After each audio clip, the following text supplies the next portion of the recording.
Hi fans, Bigg Boss season 6 രണ്ടാമത്തെ promo ഞാൻ ഇന്നലെ പറഞ്ഞിട്ടുണ്ടായിരുന്നു. അതിന്റെ ലൈവിലും പറഞ്ഞിട്ടുണ്ടായിരുന്നു. അതിന് മുമ്പ് ഞാൻ ഇട്ടൊരു വീഡിയോയിലും പറഞ്ഞിട്ടുണ്ടായിരുന്നു. ബിഗ് ബോസ് റിലേറ്റഡ് ആയിട്ട് ബിഗ് ബോസിൽ നിന്ന് റിജക്റ്റ് ആവുന്ന ലിസ്റ്റും അതുപോലെ തന്നെ പുതിയതായിട്ട് സെലക്ട് ആവുന്ന ലിസ്റ്റും വെച്ചിട്ടൊരു വീഡിയോ ഞാൻ ചെയ്തിട്ടുണ്ടായിരുന്നു. ആ വീഡിയോയിലും ഞാൻ പറഞ്ഞിട്ടുണ്ടായിരുന്നു ബിഗ് ബോസിന്റെ അടുത്ത പ്രൊമോ ഇന്ന് വരുമെന്ന്. അതുപോലെ പ്രൊമോ വന്നു. പ്രൊമോ ഇങ്ങനെയാണ്: ഒരു ഹോളിലൂടെ ഒളിഞ്ഞു നോക്കുന്ന ചെറുക്കൻ എന്താ മോനെ ഒളിഞ്ഞു നോട്ടാണെന്ന് ചോദിച്ചു നമ്മുടെ ലാലേട്ടൻ വരുന്നു.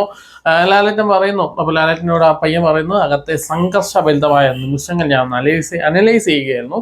അപ്പൊ ലാലേട്ടൻ പറയുന്നു, എന്താ മോനെ ഒരു റൂമിൽ മാത്രം അനലൈസ് ചെയ്താൽ മതിയോ, ഒന്നിലധികം റൂമുകൾ അനലൈസ് ചെയ്യേണ്ടതെന്ന് ചോദിക്കുന്നു. അതിന്റെ ലാലേട്ടൻ പറയുന്നു, ഒന്നല്ല, രണ്ടല്ല, മൂന്നല്ല, 4 ബെഡ്റൂമുകൾ ഉണ്ട് എന്ന് പറയുന്നു. 24/7 കന്നിമാർ ചിമ്മാതെ.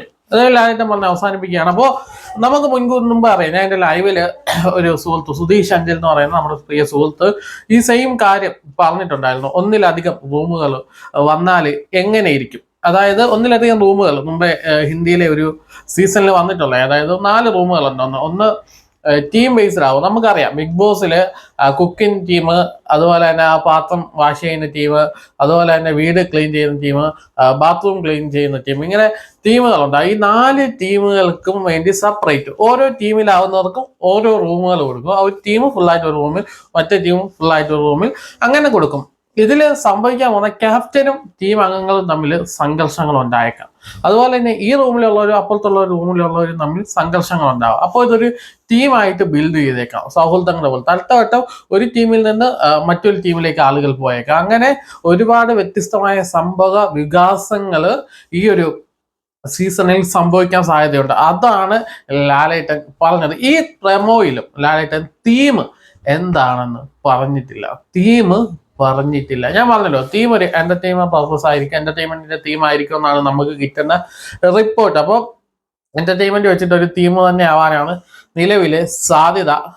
ആരും തള്ളി കളയുന്നില്ല. അപ്പോൾ 4 ബെഡ്റൂമുകൾ, 4 ടീമുകൾ, ഒരു ടീമിൽ 5 പേര് വെച്ചായിരിക്കാം, അല്ലെങ്കിൽ 6 പേര് വെച്ചായിരിക്കാം. ആദ്യം എന്തായാലും 18 പേരുകളാണ് എന്ന് നമ്മൾക്ക് അറിയാൻ സാധിച്ചു. അപ്പോൾ 18 വരുമ്പോൾ എങ്ങനെയായിരിക്കാം എന്നുള്ള കാര്യം നമുക്ക് നോക്കാം. അല്ലെങ്കിൽ ചിലപ്പോൾ ടീമിൽ ഒന്നിലധികം ആളുകൾ, എല്ലാ ടീമിലും സെയിം ആയിട്ടായിരിക്കത്തില്ല. ഒരു ടീമിൽ ചിലപ്പോൾ ആളുകൾ കൂടുതൽ ഉണ്ടാവാനുള്ള സാധ്യതകളും വളരെ വലുതാണ്. എന്തായാലും ബിഗ് ബോസ് സീസൺ 6 കഴിഞ്ഞ സീസണുകളെയൊക്കെ അപേക്ഷിച്ച് കുറച്ചുകൂടെ വ്യത്യസ്തമായ കണ്ടന്റുകളുമായിട്ട് ഹിറ്റ് ആവുന്നുള്ള യാതൊരു സംശയമില്ല. നിലവിൽ നമുക്ക് കിട്ടിയ ലിസ്റ്റിൽ ഒന്നിലധികം പേരും സീരിയൽ മേഖലയിൽ നിന്ന് വരികയാണ്. പക്ഷെ അതുകൊണ്ട് അവർക്ക് പ്രത്യേകിച്ച് പ്രയോജനമില്ല. അത് സീരിയൽ മേഖലയിൽ നിന്ന് വരുമ്പോൾ ആ ഒരു സ്റ്റാരം വെച്ചിട്ട് കുടുംബ പ്രേക്ഷകരെ അവരെ കൂടുതലായിട്ട് ഏറ്റെടുക്കാനുള്ള സാധ്യത മാത്രമാണ് കൂടുതലായിട്ട് നമുക്കിവിടെ കാണാൻ സാധിക്കുക. അതിൻ്റെ അപ്പുറത്തേക്ക് ഇവർ വന്നിട്ട് ഇപ്പൊ നമ്മൾ ഈ പ്രമോ വെച്ചിട്ട് തന്നെയാണ് ഞാൻ ഇത് സംസാരിക്കുന്നത്. കാരണം പ്രമോയിൽ ഈ 4 ബെഡ്റൂമിന്റെ കാര്യമാണ് കൂടുതലായിട്ട് വന്നത്. പിന്നെ 24/7 പറഞ്ഞു. അപ്പൊ കണ്ണുകൾ വെട്ടാതെ കാണാമെന്ന് പറഞ്ഞു. ചിലപ്പോൾ ഈ 4 റൂമിലെയും കാഴ്ചകൾ സാധാരണ നമുക്ക് കഴിഞ്ഞ ഹിന്ദി OTT-യിൽ ക്യാമറ ചേഞ്ച് ചെയ്യാമായിരുന്നു, അല്ലെങ്കിൽ 4 ക്യാമറയിലുള്ള സംഭവങ്ങൾ നമുക്ക് കാണാമായിരുന്നു. അങ്ങനെ ഒരു സിസ്റ്റം കൂടി വന്നാൽ ഇപ്പോൾ ഒരു ടീമുമായിട്ട് അടി കൂടി, ഇപ്പോൾ എക്സാമ്പിൾ കിച്ചൺ ടീമുമായിട്ട് അടി കൂടുന്നു, അവിടുത്തെ ഹൗസ് കീപ്പിംഗ് ടീമും കിച്ചൺ ടീമും തമ്മിൽ അടി കൂടുമ്പോൾ എന്തായാലും ഒരു ടീം ഇതായിട്ട് തന്നെ വരും. ഇപ്പോൾ ഇവിടുത്തെ സുഹൃത്ത് അവിടെ ഉണ്ടെങ്കിലും അവർ തമ്മിൽ ഉരസാനുള്ള വലിയൊരു സാധ്യത ഇവിടെ കാണുന്നുണ്ട്. അപ്പോൾ ഇവർ ഈ റൂമിൽ ചർച്ച ചെയ്യുന്നു, മറ്റേ റൂമിൽ ചർച്ച ചെയ്യുന്നു. ഇവിടുത്തെ ചർച്ച കഴിഞ്ഞിട്ടുള്ള വിഷ്വൽസ് ആയിട്ട് നമുക്ക് കാണുന്നത്. ഇത് രണ്ടും നമുക്ക് ഒരേ സമയം കാണാൻ സാധിക്കും എന്നൊരു കാര്യം കൂടി ക്യാമറ, വിവിധ ആംഗിളിലെ ക്യാമറ ഒരേ സമയം നമുക്ക് കാണാൻ സാധിക്കുന്ന രീതിയിൽ ഹോട്ട്സ്റ്റാറിൽ സെറ്റ് ചെയ്യുകയാണെങ്കിൽ നമുക്ക് അങ്ങനെ കാണാം എന്ന് വിചാരിക്കുന്നു. എന്തായാലും 4 റൂമുകൾ കൊണ്ട് ഉദ്ദേശിക്കുന്നത് ഇതാണ്. പലരും പറയുന്നുണ്ട് നമ്മുടെ ഇപ്പൊ കഴിഞ്ഞ തമിഴ് സീസണിലെ മിനി ഹൗസ് പോലെ ആയിരിക്കുമോ എന്ന് ചോദിക്കുന്നുണ്ടായിരുന്നു. അപ്പോൾ ശരിക്കും അങ്ങനെയല്ല ഈ ഒരു ഇത് വരുന്നത്. ഹിന്ദിയൊക്കെ കണ്ട് നിങ്ങൾക്കറിയാം,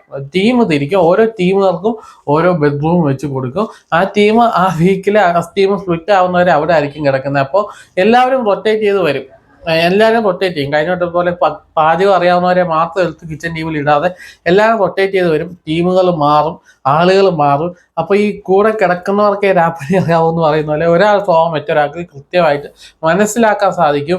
അതുകൊണ്ട് തന്നെ ഒരു ടീം ബിൽഡപ്പ് നടക്കത്തില്ല. ഇപ്പൊ പുറത്ത് വെച്ച ഫ്രണ്ട്ഷിപ്പ് ആണെങ്കിൽ ജോലി സമയത്ത് വേറെ ആളുകളോട് ജോലി ചെയ്യണം, കിടക്കുന്ന സമയത്ത് വേറെ ആളുകളോട് കിടക്കണം, സുഹൃത്തുക്കളുടെ കൂടെ കിടക്കാൻ പറ്റത്തില്ല. ഒരു ടീമിൽ സുഹൃത്തുക്കൾ വരാനുള്ള സാധ്യത കുറവാണ്. സുഹൃത്തുക്കൾ വന്നേക്കാം, പക്ഷെ അടുത്ത ടൈമിൽ അവർ സ്പ്ലിറ്റ് ആയി പോയേക്കാം. അപ്പോൾ കൂടുതൽ ടൈം ഈ കിടക്കുന്ന സമയം, റെസ്റ്റ് എടുക്കുന്ന സമയമൊക്കെ വേറെ ആളുകളുടെ കൂടെ ആയിരിക്കും കൂടുതലായിട്ട് മിങ്കിൾ ചെയ്യാൻ സാധിക്കും. അത് ബിഗ് ബോസ് കണ്ടന്റിന് വേണ്ടി തന്നെ സെറ്റ് ചെയ്തിരിക്കുന്നതാണ്. അപ്പൊ ഈ പ്രൊമോയിൽ ഒളിപ്പിച്ച് വെച്ചേക്കുന്ന രഹസ്യം എന്ന് പറയുന്നത് ഇതാണ്. 4 ബെഡ്റൂം 4 ടീമുകൾക്കായി കൊടുക്കുന്നു. അവരൊരുമിച്ചായിരിക്കും. ടീം ഓരോ ആഴ്ചയും സ്പ്ലിറ്റ് ആവുന്നു. വിവിധ തരം വ്യത്യസ്തമായ കണ്ടന്റുകൾ നമുക്ക് കിട്ടും. കാരണം ഈ ഒരു അവിടുത്തെ ഈ ടീം ഉണ്ടല്ലോ, ഇപ്പൊ cleaning, cooking, house keeping, bathroom, ഈ ടീമിനെ അപേക്ഷിച്ച് വേറെ ഗെയിമുകൾ കൊടുക്കുമല്ലോ. ഗെയിമുകൾ കൊടുക്കുമ്പോഴും വേറെ വേറെ ടീമുകളിലേക്ക് പോകും.